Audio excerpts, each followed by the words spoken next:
अस्सलामुअलैकुम। कराची में गाड़ी पर अंधाधुंध फायरिंग, माहिर अमराद चशम डॉक्टर बीरबल कातिलाना हमले में हलाक। क्या आप हालात हाजरा से आगाही हासिल करना चाहते हैं? खबर के पीछे छुपे असल हकाइक जानना चाहते हैं तो अभी सब्सक्राइब कीजिए दिलमिल पाकिस्तान को और साथ ही घंटी के निशान पर क्लिक कर दें। आपको बताते चलें कि कराची में लियारी एक्सप्रेसवे गार्डन इंटरचेंज के करीब गाड़ी पर फायरिंग से एक शख्स हलाक और खातून जख्मी हो गई।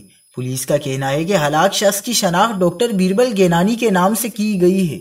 डॉक्टर बीरबल आई स्पेशलिस्ट थे और साबिक सीनियर डायरेक्टर हेल्थ केएमसी थे। वाकये में डॉक्टर बीरबल की असिस्टेंट डॉक्टर किरातुलैन भी जख्मी हुई।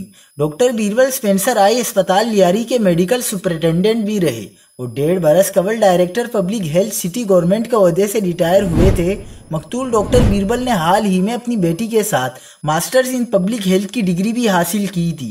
अकलियती बिरादरी से ताल्लुक रखने वाले डॉक्टर बीरबल गेनानी की टारगेट किलिंग की वारदात ऐसे मकाम पर हुई जहां 2 थानों, गार्डन और सोल्जर बाजार पुलिस स्टेशन की हुदूद लगती है।